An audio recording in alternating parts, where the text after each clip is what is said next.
Halo semuanya, nama saya Siva Munadila dari Prodi Manajemen semester 6. Pada kesempatan kali ini, saya akan mempresentasikan hasil belajar saya terkait mata kuliah Bank dan Lembaga Keuangan lainnya. Disimak ya. Jadi, pembahasan yang akan dibahas pada video kali ini, yang pertama, struktur industri perbankan. Yang kedua, produk perbankan. Yang ketiga, manajemen risiko. Keempat, financial technology atau fintech. Yang kelima, prudent banking. Keenam, keuangan global. Dan yang terakhir, perbankan syariah versus perbankan konvensional. Langsung saja kita masuk ke pembahasan struktur industri perbankan. Yang pertama, bank komersial. Kedua, bank investasi. Ketiga, bank sentral. Keempat, lembaga keuangan non-bank. Kelima, pasar keuangan. Keenam, perusahaan fintech. Nanti di slide selanjutnya kita akan membahas apa itu bank komersial, bank investasi, bank sentral, dan lain-lain. Nah, struktur industri perbankan ini bervariasi ya dari satu negara ke negara lainnya tergantung faktor-faktor yang ada pada negara tersebutnya. Nah, pada slide ini kita akan membahas apa itu bank-bank yang menjadi struktur industri perbankan tadi. Yang pertama, bank komersial. Bank komersial adalah lembaga keuangan yang melayani kebutuhan perbankan retail dan komersial. Mereka menawarkan layanan seperti tabungan, pinjaman, kartu kredit, dan pembiayaan. Yang kedua, bank investasi. Bank investasi adalah lembaga keuangan yang berfokus pada penyediaan layanan keuangan, korporat, dan investasi. Selanjutnya yang ketiga yaitu bank sentral. Bank sentral adalah institusi yang bertanggung jawab atas pengaturan dan pengawasan sistem keuangan suatu negara. Lalu yang keempat, lembaga keuangan non-bank. Lembaga keuangan non-bank adalah entitas keuangan yang tidak memiliki lisensi perbankan tetapi menyediakan layanan keuangan yang serupa dengan bank. Contohnya termasuk perusahaan asuransi, pasar modal, pegadaian, dan koperasi. Yang kelima, pasar keuangan. Pasar keuangan adalah tempat di mana individu, perusahaan, dan pemerintah dapat melakukan transaksi keuangan. Contohnya itu seperti pembelian dan penjualan saham, obligasi, dan instrumen keuangan lainnya. Yang keenam, perusahaan fintech. Nah, perusahaan fintech ini adalah perusahaan yang menggunakan teknologi informasi untuk menyediakan layanan keuangannya. Nah, selanjutnya kita akan membahas tentang produk perbankan. Umumnya ada 14 produk yang ditawarkan oleh perbankan. Yang pertama yaitu tabungan, kedua deposito berjangka, ketiga giro, keempat kartu debit, kelima kartu kredit, keenam kredit kepemilikan rumah atau yang biasa kita kenal KPR, ke-7 kredit kendaraan bermotor atau KKB, ke-8 kredit usaha kecil dan menengah atau KUKM, ke-9 pinjaman pribadi, ke-10 investasi reksadana, ke-11 asuransi, ke-12 layanan transfer dana, ke-13 mobile banking, dan ke-14 internet banking.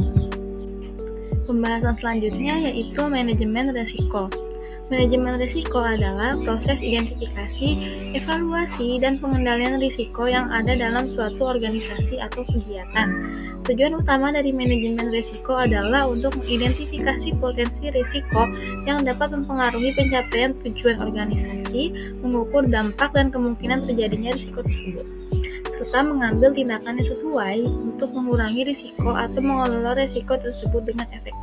Apa sih langkah-langkah untuk proses manajemen risiko ini? Yang pertama, kita bisa mengidentifikasi risiko terlebih dahulu. Yang kedua, evaluasi risikonya. Yang ketiga, mengendalikan risikonya dengan beberapa identifikasi dan evaluasi yang udah kita lakuin. Yang keempat, monitoring dan review. Lalu area yang terkait dengan manajemen risiko itu ada 7 area. Yang pertama risiko kredit, kedua risiko pasar, ketiga risiko likuiditas, keempat risiko kepatuhan, kelima risiko reputasi, dan yang terakhir risiko strategi. Nah, kita masuk ke pembahasan selanjutnya yaitu financial technology atau fintech. Financial technology atau fintech ini adalah istilah yang mengacu pada inovasi dan teknologi yang digunakan dalam industri keuangan untuk menyediakan layanan keuangan secara lebih efisien, lebih cepat, dan lebih terjangkau. Contoh vintage itu ada 8. Yang pertama pembayaran digital, yang kedua peer-to-peer lending, yang ketiga robo-advisor, keempat cryptocurrency dan blockchain, kelima crowdfunding, keenam insurtech, ketujuh open banking, dan yang kedelapan leverage. Dalam suatu hal pasti ada dampak positif dan negatifnya. Berikut adalah dampak positif yang ditimbulkan oleh financial technology. Yang pertama, disrupsi model bisnis tradisional. Kedua, peningkatan inovasi produk dan layanan. Ketiga, penyederhanaan proses dan pengalaman pelanggan. Keempat, peningkatan akses keuangan. Kelima, penurunan biaya transaksi. Keenam, perubahan dalam peraturan dan kepatuhan. Ketujuh, peningkatan kompetensi. Dan dampak negatif dari vintage, yang pertama itu kecemasan akan keamanan privasi data, kedua ketidaksetaraan akses, ketiga ketidakpastian regulasi, keempat mengancam model bisnis tradisional, kelima peningkatan risiko kecurangan dan pencucian uang, ketujuh ketergantungan pada teknologi, kedelapan perubahan pada tenaga kerja. Karena ada dampak negatifnya, sudah pasti ada pencegahan kerugian akibat dari vintage tersebut. Nah, yang pertama itu dengan pemahaman terhadap teknologi. Yang kedua, mengikuti inovasi. Ketiga, kemitraan dengan vintage. Keempat, melindungi data dan keamanan. Kelima, pelatihan karyawan. Keenam, menjaga kepuasan pelanggan. Dan ketujuh, mengevaluasi risiko dan kepatuhan. Selanjutnya, prudent banking. Prudent banking adalah prinsip kehati-hatian yang bertujuan untuk memastikan bahwa bank mengelola risiko dengan hati-hati dan bertanggung jawab. Prudent banking juga bisa disebut prinsip kepatuhan karena patuh terhadap peraturan yang dikeluarkan oleh BI dan OJK. Pembahasan selanjutnya yaitu tentang keuangan global. Nah, keuangan global ini merujuk pada segala aktivitas keuangan yang terjadi di tingkat internasional atau lintas batas negara. Contoh aktivitas keuangan global yaitu yang pertama, perdagangan internasional, contohnya seperti impor dan ekspor. Lalu yang kedua, pasar valuta asing, contohnya itu forex. Ketiga itu pasar keuangan global seperti saham, obligasi, dan derivatif diperdagangkan secara internasional. Yang keempat, investasi asing langsung. Kelima, lembaga keuangan internasional. Keenam, organisasi dan perjanjian internasional.